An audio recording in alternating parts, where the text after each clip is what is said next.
Got another match here against a guy named DualShock, and it looks like his team is built around trapping steels and then just raping with dragons and Mamoswine, so it's going to be pretty annoying to deal with. I'm just going to lead off with Rotomosh as per usual when I don't know what they're going to lead with, because he could have honestly led with anything.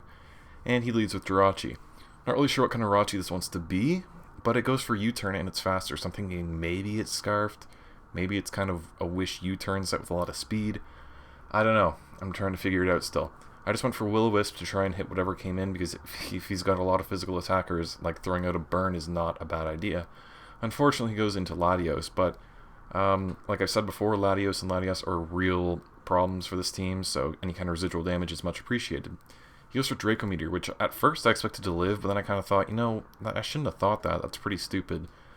It should have been fairly obvious that I was going to die to that, but at least now I know it's not Life Orb. It could be Expert Belt, it could be Scarf or Specs or a lot of things. Either way, he's -2, so Dragonite's pretty safe to bring in, and I'm just going to go for a quick little D-Claw.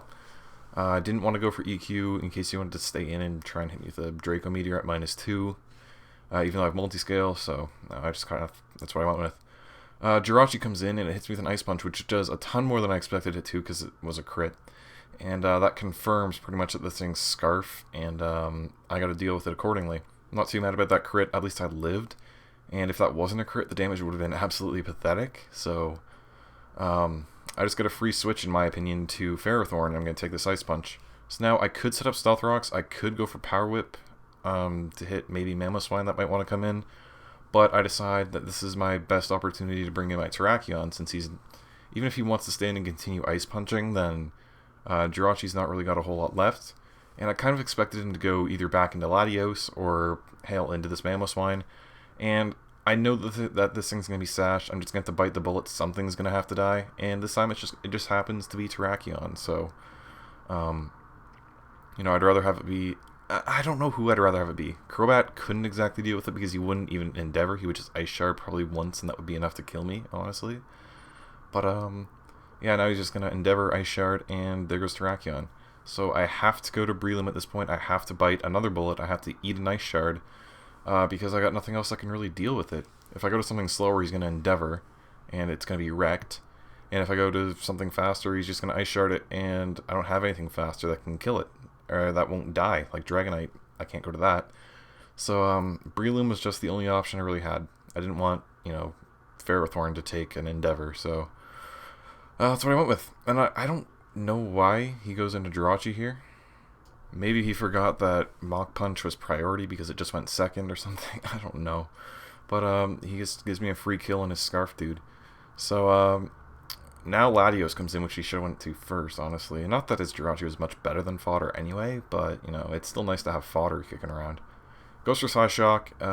Doesn't really do a whole lot, to be frank. I expected it to do a little bit more, and I thought maybe he'd want to go for HP Fire predicting this guy, but he didn't, so... That's the way it works. I'm going to get a free Leech Seed on this guy after I waste a turn trying to Thunder Wave, expecting him to want to switch out because he's got nothing going on here. But hey, if he wants to stick around, then I'm happy to let the burn and the Leech Seed eventually rack up on it, and it'll eventually take it out, or take it to a point where maybe even a Mach Punch from Breloom could take it out, because it doesn't have a whole lot left really. So I'm wondering about what he wants to go into next. I'm thinking about switching out this turn, but I don't really have anything to take a Psyshock at this stage. So I'm pretty much forced to leave in Ferrothorn, and that's really all I got. So I go first. I just set up my rocks because I had nothing else to do, and Ingram's Magnezone. So I'm thinking, I don't really care that I'm trapped at this point, because I feel like I've got a lot to deal with his Haxorus and a lot to deal with his Dragonite at this point, depending on what sets they are, of course. So, while I'm trapped, I'm just not really that concerned. I went for Power Up. I knew he was going to sub. They all have sub. So now Ferrothorn's just going to bite the dust. If he goes for HP Fire, that means he doesn't have HP Ice. I guess all trapping Magnezones kind of have HP Fire these days. Simply 4 Ferrothorn and Fortress. So, I could go to Dragonite, and I think I do wind up going to Dragonite simply because I can Roost up on his T-Bolts, remove my Flying type so they'll be resisted. I'll eventually get up to multi-scale. I think this thing's total just setup bait. Its T-Bolts aren't going to hurt me that much. There's a chance I'll get paralyzed, yes, but If I'm at multi-scale, I'm going to live a single hit of anything anyway, and I'm just not even really worried about it. So T-Bolt does less than a quarter because of the roost, and he knows I'm going to roost again, and he just goes out to Latios. And this thing scares me. I'm expecting a Draco Meteor. If he specs, a Draco Meteor might actually one-shot me, which is just flat out scary. But I'm also expecting Trick, and if he wants to trick my Dragonite, then there goes my best chance at dealing with all of his stuff that he's got left. So I go to Crobat. It's really my best fodder, and thankfully he goes for Trick. Even if he wanted the Draco Meteor, Crobat just flat out dies that turn. And you know, I'm kind of worse off, but you know, that's what I went to it for anyway. It's meant to die. So in comes Haxorus now, and I could either taunt it to prevent it from DDing up, but then it still gets to attack me. So I figured my best chance of dealing with this thing would be to hit it with a Brave Bird while it DDs up, and then when I die, go to Breloom and hope that a Mach Punch can take it out. I think a Mach Punch can do around 50% to a Haxorus, so that's the game plan at this point. His Outrage, Haxorus is just ridiculous, so of course an Outrage is going to kill me. What's its base attack? 147 or something like that? It's stupid high. And this is make or break. Breloom makes it. He does it. Manages to take it out. So now of course he's just going to be able to go into Dragonite of his own, and I can't Mach Punch this thing, can't Bullet Seed it, and it's just going to get a free romp on Tokyo with an Outrage here.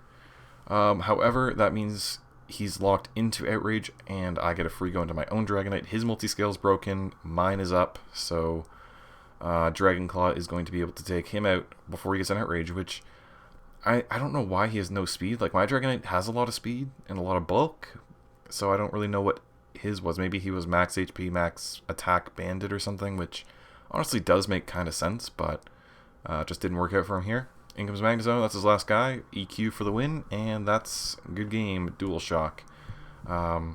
Came right down to the wire, I guess. I forget what else I had left. Terrakion was dead, Breloom was dead, Rotom was dead. Yeah, that was my last dude. Wow, right down to the wire. So, close, but no cigar. See you next time.